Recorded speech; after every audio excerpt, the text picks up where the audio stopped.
Assalamualaikum warahmatullahi wabarakatuh. Saya Ahmad Ikram. Saya akan menjelaskan tentang ocean habitat, yaitu bagaimana polusi plastik mempengaruhi organisme laut. Mikroplastik akan menggantikan peran fitoplankton dan zooplankton yang selanjutnya akan mengurangi populasi ikan-ikan kecil atau merusak organisme laut atau perairan. 2.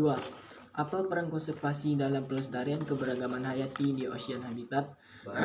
Melindungi berbagai spesies makhluk hidup beserta habitat-habitat agar tidak punah dan terancam kepunahan dan tetap lestari dan bisa dinikmati oleh generasi penerus berikutnya agar tidak terjadi kepunahan. Yang ketiga, bagaimana keberagaman hayati di habitat laut mempengaruhi ekosistem, yaitu perbedaan letak geografis yang menyebabkan dan perbedaan iklim dapat dan berpengaruh pada perubahan suhu cuaca seperti hujan, kemarau, dan semisalnya dan lainnya. Berikutnya saya akan menjelaskan tujuan ocean habitat, yaitu memahami keberagaman hayati laut, dampak perubahan iklim, dan mendorong kesadaran konservasi seperti lembaga-lembaga pemerintahan kelautan atau lembaga-lembaga yang berkaitan dengan konservasi sumber daya laut, itu mendorong kesadaran untuk membangun konservasi tersebut dan menyadari dampak aktivitas manusia yang ada di sekitar laut tersebut atau perairan tersebut. Saya akan menjelaskan apa itu ocean habitat atau habitat laut. Habitat laut merupakan bagian integral dari kehidupan di bumi karena interaksi antara makhluk hidup dan lingkungannya. Di wilayah lautan, penghasilan sumber daya alam, pemantauan iklim, dan pekerjaan kesehatan masyarakat, konservasi dan pengelolaan laut. Contoh penting dari keberagaman hayati di laut yaitu berbagai jenis ikan, moluska, krustacea, alga, dan hewan laut lainnya. Keberagaman ini tidak hanya mencakup berbagai spesies tetapi juga interaksi kompleks antara mereka dalam rantai makanan dan jaring-jaring ekologis lainnya.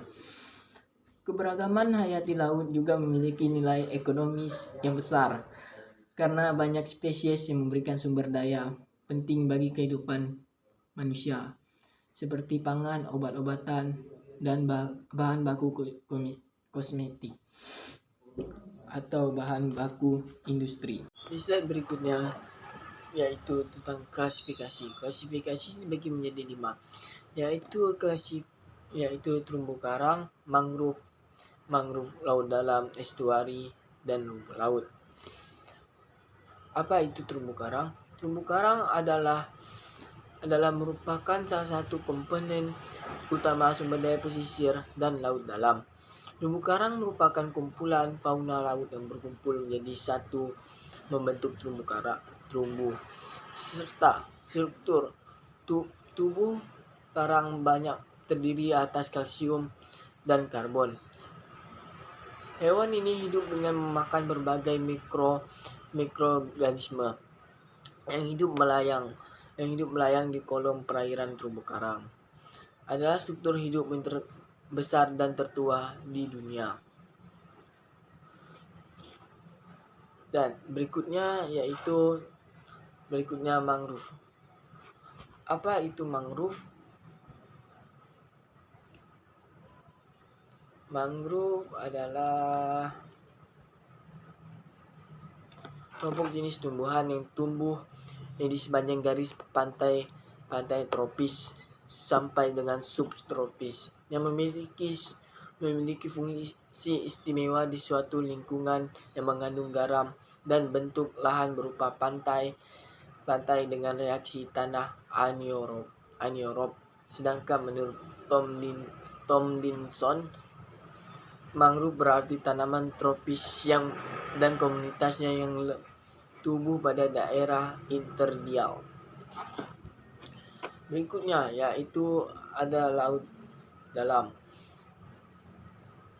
Apa itu laut dalam?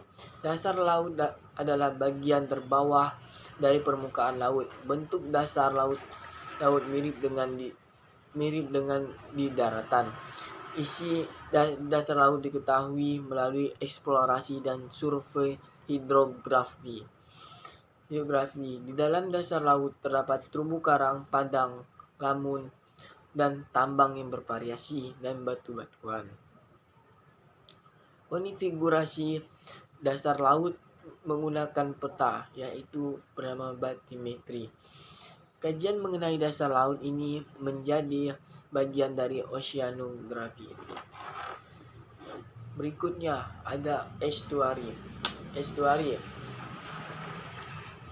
Estuari merupakan suatu habitat yang bersifat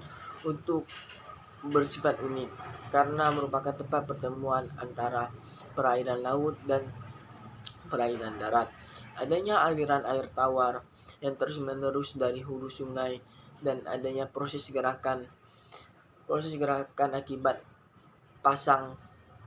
arus pasang surut yang mengangkat mineral-mineral, bahan organik dan sedimen merupakan bahan dasar yang dapat menunjang produktivitas perairan di wilayah tersebut.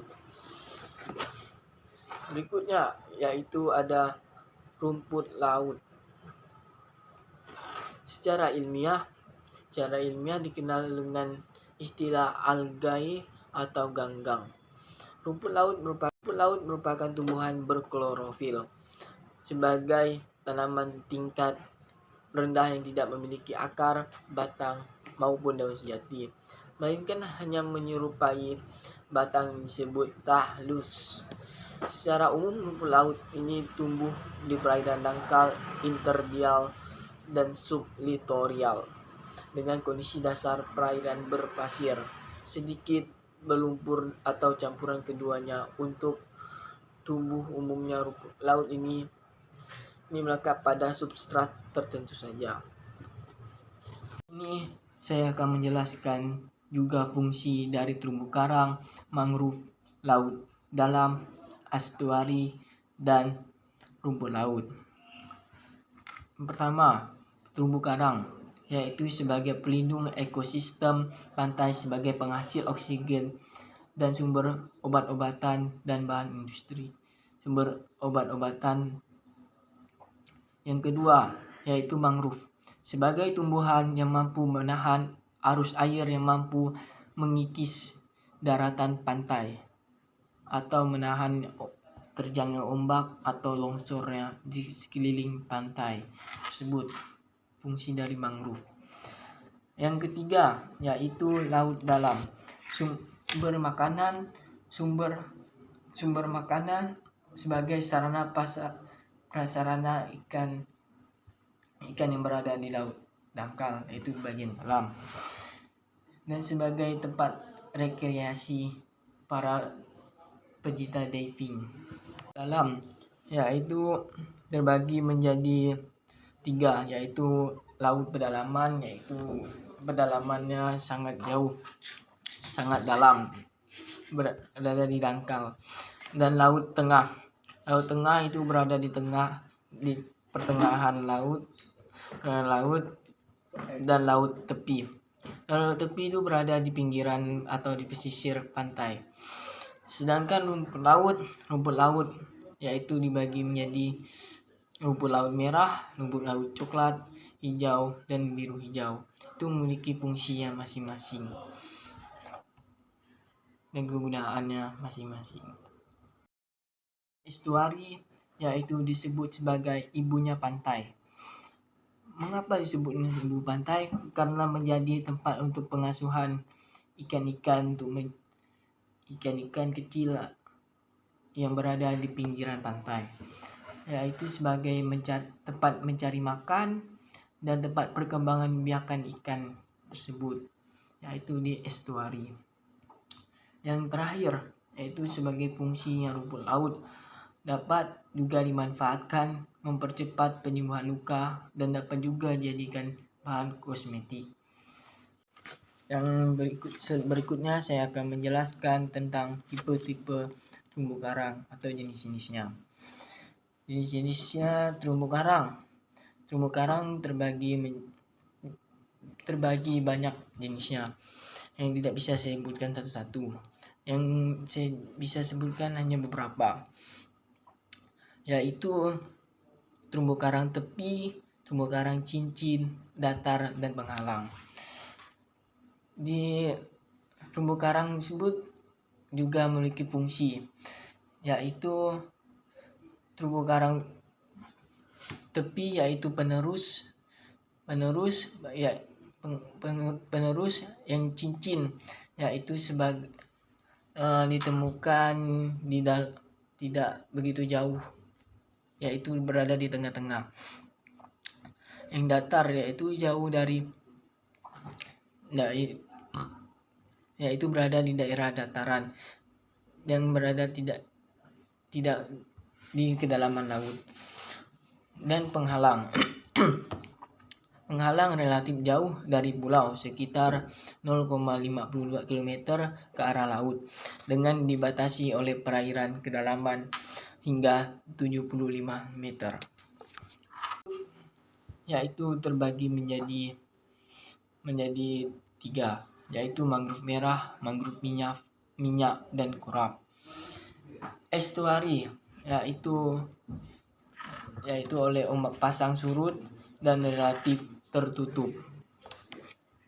Menjelaskan tentang bagaimana mempengaruhi kehidupan yang ada di laut, yaitu arti laut yaitu peranan sangat penting bagi manusia dan kehidupan bagi hewan yang laut di dalamnya. Contohnya bagi kehidupan manusia yaitu seperti mencari makanan, sumber mencari rezeki, atau meningkatkan perekonomian nelayan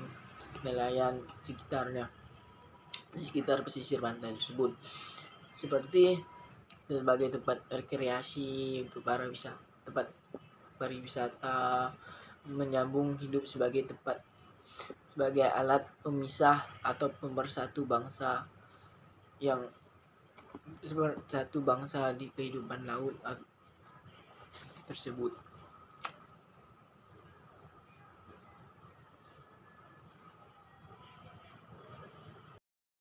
Di slide berikutnya saya akan menjelaskan tentang kesimpulan. Yaitu kesimpulan tentang ocean habitat atau habitat laut.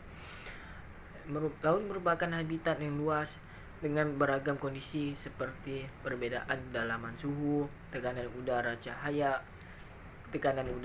cahaya, nutrisi, dan ketersediaan makanan yang mempengaruhi habitat tumbuhan dan hewan yang ada di dalamnya.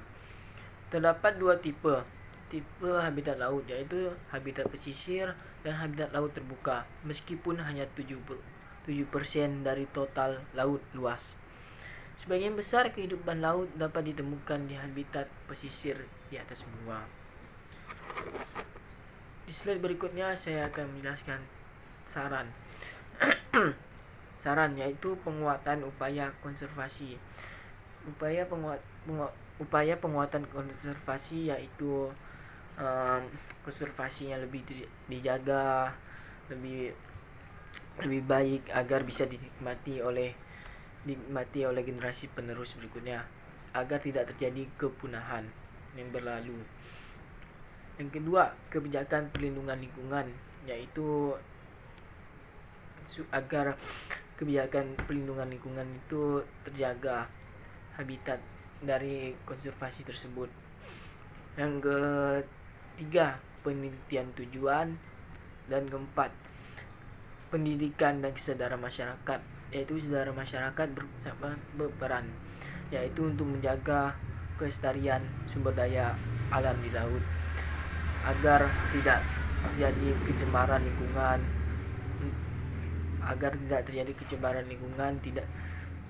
dan tidak jadi kepunahan untuk hewan-hewan yang ada di laut tersebut. Sekian yang bisa saya presentasikan. Selebihnya dan kurangnya mohon dimaafkan jika ada salah kata. Wabillahi taufiq walhidayah. Wassalamualaikum warahmatullahi wabarakatuh.